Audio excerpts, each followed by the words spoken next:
भाई मैंने ना बहुत लोगों को देखा है, वो इतना प्राउडली बताते हैं कि मैं पॉलिटिकल नहीं हूँ, या मुझे पॉलिटिक्स समझ ही नहीं आती, या पॉलिटिक्स तो यार बहुत गंदी चीज़ है, मुझको इंटरेस्ट नहीं डेवलप हुआ आज तक पॉलिटिक्स में।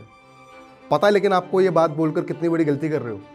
ये बिल्कुल वैसा ही है कि जैसे आप समुंदर के बीचों बीच एक नाव में बैठे हो और कहो भाई मुझे तो पानी में ही कोई इंटरेस्ट नहीं है। ब्रो पानी को लेकिन आप में बहुत इंटरेस्ट है, और अगर लहरें पलटी तो आपकी नाव सबसे पहले डूबेगी। आप भले ही पॉलिटिक्स को इग्नोर कर दो, लेकिन पॉलिटिक्स आपको इग्नोर नहीं करती। वो आपके फोन के डेटा, आपकी कॉलेज की फीस, आपके जूतों के दाम, और यहां तक कि आपके कल के करियर की स्क्रिप्ट भी लिखकर बैठी है। नमस्कार, मैं हूं तुषार, और आज जंजिस्तान में हम पॉलिटिक्स के उस मैट्रिक्स को डिकोड करेंगे जो आपके करियर, आपकी जेब और आपके फैसलों और आपकी आजादी को कंट्रोल कर रहा है। और पॉलिटिक्स आपके लिए क्यों जरूरी है वो भी बताऊंगा। और हां, अगर आप आज भी ये वीडियो बंद करके चले गए भाई, तो ये बात याद रख लेना, आप ये आपकी चॉइस नहीं बल्कि उस सिस्टम की जीत होगी जो आपको सोया हुआ ही देखना चाहती है। तो सीट बेल्ट कस लो, क्योंकि अब वेकअप कॉल आ चुका है। चलिए, सबसे पहले मैं आपकी जेब की बात करता हूं। जिस पॉलिटिक्स में आपको कतई इंटरेस्ट नहीं है, वो आपकी जेब में कैसे इंटरेस्ट दिखाती है। मान लीजिए कि आपको एक कूल सा स्नीकर पसंद आता है जिसकी ग्लोबल कीमत है 10,000 रुपए। आप अपनी बड़ी मेहनत से सेविंग्स को जोड़ते हो और वो स्नीकर को खरीदना चाहते हो, लेकिन जब आप उस स्नीकर को अपने कार्ट में ऐड करते हो और चेकआउट के सेक्शन पे जाते हो तो आप देखते हो कि कीमत यार 16,000 रुपए हो गई है। ब्रो ये 6,000 रुपए आखिर कैसे बढ़ गए? आप भी सोचते हो, चाहे कंपनी का लालच था या कंपनी कुछ फ्रॉड कर रही है। ये थी एक्चुअली पॉलिटिक्स और उसका सीधा प्रहार जिसे हम कहते हैं इंपोर्ट ड्यूटी। भारत सरकार की लेटेस्ट पॉलिसी के मुताबिक फुटवियर पर कुल इंपोर्ट ड्यूटी को बढ़ाकर 35% तक कर दिया गया है। अब इसमें 10% बेसिक कस्टम ड्यूटी होती है। इस बेसिक कस्टम ड्यूटी पर फिर 10% सोशल वेलफेयर सरचार्ज भी लगाया जाता है, और फिर 10% इंटीग्रेटेड जीएसटी भी लगता है। अब इसके पीछे का सरकार का पॉलिटिकल विजन है मेक इन इंडिया।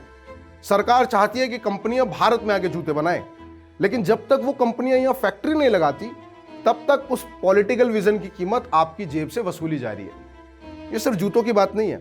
आप सुबह जो कॉफी पीते हो उस पर भी 5% जीएसटी देते हो। आप जो नया फोन लेकर के आते हो उस पर भी आप 18% जीएसटी देते हो। और अभी तो एक नया स्कैम मार्केट में आया हुआ है, श्रिंकफ्लेशन। आपने नोटिस किया होगा कि आपके फेवरेट चिप्स के पैकेट में अब चिप्स कम है और पॉलिटिकल हवा बहुत ज्यादा होती है। कंपनियां दाम नहीं बढ़ाती हैं, वो बस क्वांटिटी को थोड़ा सा कम कर देती हैं, क्योंकि कंपनियां कहती हैं कि भाई पीछे से रॉ मटेरियल पर टैक्स और ट्रांसपोर्टेशन का खर्चा बढ़ गया है, इसलिए हमने क्वांटिटी को थोड़ा सा घटा दिया है। ये सब कुछ पॉलिटिक्स है जिसे चाह के भी आप अपनी लाइफ से दूर नहीं कर सकते हो। चलिए, जेब की बात हो गई, अब थोड़ी बात आपकी डिजिटल आजादी और फ्री विल की भी कर लेते हैं। आपको आपकी आजादी और फ्री विल में कैसे पॉलिटिक्स घुसी हुई है उसको भी समझ लेते हैं। हम अक्सर बोलते हैं ना कि I am an independent person, या फलाना आदमी बहुत इंडिपेंडेंट है, hashtag my life my rules, hashtag independent, hashtag free will. चलिए इसी को डिकोड करते हैं कि कैसे आपकी पसंद नापसंद के रोम रोम में पॉलिटिक्स घुसी हुई है। आपको तो पॉलिटिक्स में इंटरेस्ट था नहीं, लेकिन पॉलिटिक्स को आपकी पसंद नापसंद में बहुत इंटरेस्ट आता है भाई। ऐसा कई बार सुना हुआ होगा और ऐसा कई बार हुआ भी होगा कि आपने मन में सोचा कि चलो यार भाई आज एक नया कीबोर्ड खरीद लेते हैं या फिर कुछ और सामान खरीद लेते हैं, और अगले पल इंस्टाग्राम पे कीबोर्ड्स की या फिर उस सामान की जो आपने सोचा था लाइन लग गई होगी। ये कोई इत्तेफाक नहीं था, ये आपकी डिजिटल आज़ादी पर लगा हुआ एक बहुत बड़ा क्वेश्चन मार्क है। भारत में अभी हाल ही में digital personal data protection act, जिसको डीपीडीपी एक्ट भी बोलते हैं, 2023 में आया था। आपको तो क्योंकि पॉलिटिक्स में इंटरेस्ट नहीं था इसलिए आपने ये एक्ट को स्किप कर दिया। इस कानून में आपका डेटा कैसे सेव किया जाएगा इस बात का लेखा जोखा था। हमने जंजिस्तान के दूसरे एपिसोड में इस पर एक डिटेल में वीडियो भी बनाया हुआ है, आप जाके उसको अभी देख भी सकते हैं। इस एक्ट में सरकार ने हमारे आधार को, हमारे एड्रेस को और हमारी गवर्नमेंट आईडी, इसको तो सुरक्षित कर दिया, लेकिन बिहेवियर डेटा को सुरक्षित नहीं किया। अब आप बोलेंगे बिहेवियर डेटा क्या होता है? तो बिहेवियर डेटा बोले तो आप क्या पसंद करते हैं, कब गुस्सा होते हैं, कब खुश होते हैं, कैसा कंटेंट पसंद करते हैं, क्या खाना पसंद करते हैं, ये सब कुछ हमारा बिहेवियर डेटा है। अब क्योंकि सरकार को भी पता है कि आपको पॉलिटिक्स में इंटरेस्ट नहीं है और आपको इस एक्ट की गहराई से समझ नहीं है, इसीलिए वो इस डेटा को भाई फेसबुक, इंस्टाग्राम, एक्स और जितने भी तमाम एआई के प्लेटफॉर्म्स हैं इनके पास जाने दे रही है। और ये डेटा बहुत क्रूशियल डेटा होता है, मैं आपको बता दूं।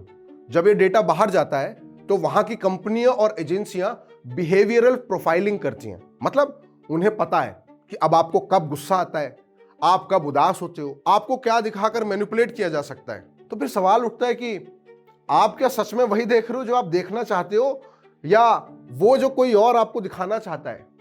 ये भी पॉलिटिक्स है जो ये तय करती है कि सोशल मीडिया कंपनियां आपके डेटा के साथ कितनी छेड़छाड़ कर सकती हैं। भाई, डिजिटल आजादी की इस बहस में एक और बड़ा खतरा है, फ्यूचर का स्कैम। अगर आपका डेटा और आपकी पसंद कोई और कंट्रोल कर रहा है तो सोचिए फिर आपके करियर और नौकरियों का क्या होगा। दोस्तों, हम बचपन से ही ना एक स्क्रिप्ट सुनते आ रहे हैं, अच्छे से पढ़ लो, अच्छी डिग्री ले लो, फिर लाइफ सेट है। लेकिन क्या वाकई लाइफ सेट है? आज की तो भाई कड़वी हकीकत ये है कि डिग्री ना सिर्फ एक एंट्री पास है, सफलता की कोई गारंटी नहीं है वो। और यहां सबसे बड़ा रोल प्ले करती है पॉलिटिक्स। भारत की नई शिक्षा नीति यानी कि न्यू एजुकेशन पॉलिसी कोशिश तो कर रही है कि भाई आपको रट्टू तोते से स्किल बेस्ड बनाया जाए, लेकिन इसका ग्राउंड लेवल पर इंप्लीमेंटेशन कितना धीमा है ये हम सब देख रहे हैं। क्या आपने सोचा है कि ये जितनी भी बड़ी बड़ी कंपनियां ये भारत में आने से पहले 10-10 बार क्यों सोचती हैं, या स्टार्टअप्स को फंड क्यों नहीं मिल रहे होते हैं? इसके पीछे वो कॉम्प्लेक्स कानून और टैक्स हैं जो पॉलिटिशियंस बनाते हैं।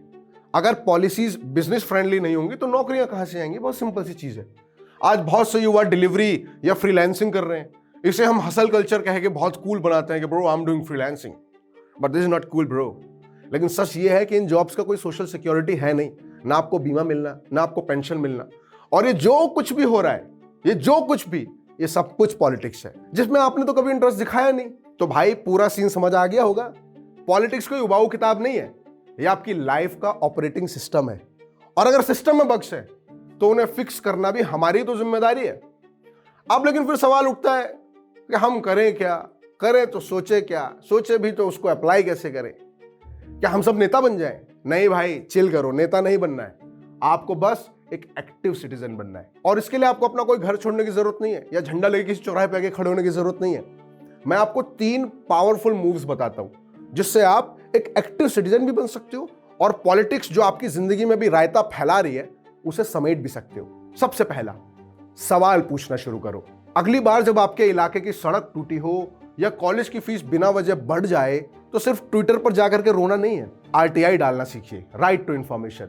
जब आप सिस्टम से कागज मांगते हैं ना तो सिस्टम को समझ में आता है कि सामने वाला जागरूक है, बेवकूफ नहीं है। दूसरा, व्हाट्सएप यूनिवर्सिटी से ग्रेजुएट मत बनो। फेक न्यूज सबसे बड़ी पॉलिटिकल बीमारी है। किसी भी सनसनीखेज खबर को शेयर करने से पहले उसे गूगल करो। याद रखना, एक झूठ को रोकना भी देश की सेवा ही है। और तीसरा और सबसे जरूरी, लोकल बनो, वोकल बनो। पीएम कौन बनेगा ये तो जरूरी है ही, चलो, लेकिन आपके इलाके का पार्षद या वार्ड मेंबर कौन है ये उससे भी ज्यादा जरूरी है, क्योंकि आपके घर का कचरा और आपके मोहल्ले की लाइट ठीक उसी को करानी। उनसे सवाल पूछना शुरू करो। तो दोस्तों, मेरे साथियों, पॉलिटिक्स से भागना बंद करो, क्योंकि आप भाग तो सकते हो लेकिन आप इस पॉलिटिक्स से ना छुप नहीं सकते हो। अगर आप अपनी लाइफ की स्क्रिप्ट खुद लिखना चाहते हो तो आपको पेन भी तो खुद ही पकड़ना पड़ेगा ना ब्रो। अगर ये वीडियो आपको पसंद आई तो पॉलिटिक्स को सब्सक्राइब भी कर लो और जंजिस्तान के इस मिशन को अपने उन दोस्तों तक जरूर पहुंचाना जो अभी भी ये बोलते हैं मैं पॉलिटिकल नहीं हूं, और इस डिल्यूजन में वो अभी भी जी रहे हैं। मैं मिलता हूं आपसे अगले एपिसोड में, तब तक keep watching politics. Thank you.